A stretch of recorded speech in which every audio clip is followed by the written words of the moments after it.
Uttarayan police સ્ટેશનમાં નોંધાયેલા 5.75 કરોડના જમીન કૌભાંડમાં સુરત ઇકોસેલની મોટી કાર્યવાહી કરાઈ। જમીન કૌભાંડમાં બેંક કર્મચારી અને સિમ ડીલર સહિત 5 ઝડપાયા। કઠોર ગામની જમીન વેચાણમાં દલાલ રવિકુમાર કોલડિયાએ માલિકો વિદેશમાં હોવાનો લાભ લઈ બોગસ બેંક એકાઉન્ટ ખોલાવી 2 કરોડ 80 લાખ ઉપાડી લીધા હતા। આ કેસમાં બેંક કર્મચારીઓની સંડોવણી પણ સામે આવી, જેમાં યસ બેંક અંકલેશ્વરના 3 કર્મચારી અને આઈડીબીઆઈ સુરતના એક ઓફિસરે ખોટા દસ્તાવેજથી મ્યુચ્યુઅલ એકાઉન્ટ ખોલી આપ્યા હતા। સાથે જ વોડાફોન ડિસ્ટ્રીબ્યુટર સંજય ધંધુકિયાએ રવિ કોલડિયા સાથે મળી બોગસ સિમ કાર્ડ ઇસ્યુ કર્યા હતા।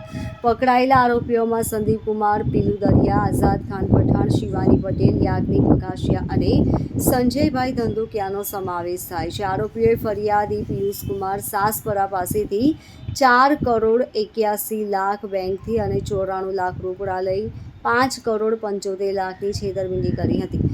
આરોપીએ ખેડૂતોની નકલી સહી કરી નોટરી કરાર બનાવી ખેડૂતને જમીન વેચી હતી।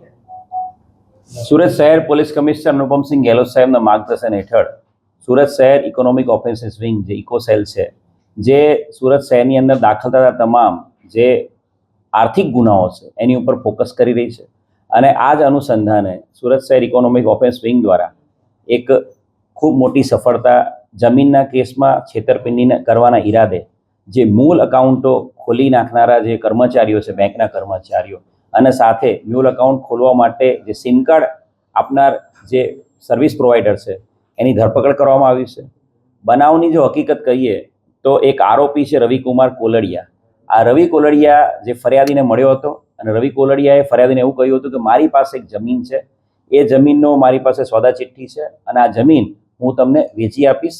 જમીનના જે ઓરિજિનલ માલિક છે, આ માલિકો અત્યારે કેનેડામાં છે, પણ એ સોદા ચિઠ્ઠી મારી પાસે છે અને જો તમે જમીન ખરીદવા માંગતા હોય તો હું માલિકો સાથે તમારો કોન્ટેક્ટ કરાવી આપીશ। અને આ રીતે ફરિયાદીને વિશ્વાસમાં લઈને આરોપીએ સૌથી પહેલાં તો ફરિયાદીને પ્રોપર વિશ્વાસ આવે એના માટે ફરિયાદી જે જમીનના માલિકના અકાઉન્ટમાં પૈસા નાખે એ આશયથી, અને એને એવું બતાવવા માટે કે આ અકાઉન્ટ છે જમીન માલિકોના જ છે, એ આશયથી જે 3 જમીન માલિકો છે એ 3 જમીન માલિકોના ખોટા અકાઉન્ટ, ફેક આઈડી અને ફેક સિમ કાર્ડ દ્વારા એ 3 જમીન માલિકો એ જાણતો હોવા છતાં કે 3 જમીન માલિકો કેનેડામાં છે, એમની પ્રેઝન્સ અહીંયા છે જ નહીં ઇન્ડિયામાં, તે છતાં એ 3 જમીન માલિકોના યસ બેંક અંકલેશ્વર શાખામાં અકાઉન્ટ ખોલી નાખ્યા હતા।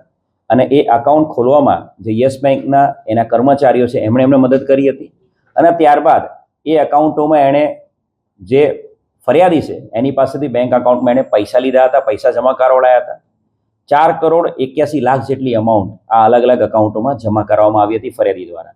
અને ત્યારબાદ આ અકાઉન્ટોમાંથી એણે પોતે પાછા આઈડીબીઆઈમાં નવા 2 એકાઉન્ટો, બોગસ એકાઉન્ટો ખોલ્યા હતા જે જમીન માલિકોના નામના, અને જે યસ બેંકના અકાઉન્ટો છે 3, એમાંથી એણે પાછા આઈડીબીઆઈમાં પણ આ જે ફેક અકાઉન્ટ છે એની અંદર પૈસા ટ્રાન્સફર કર્યા હતા।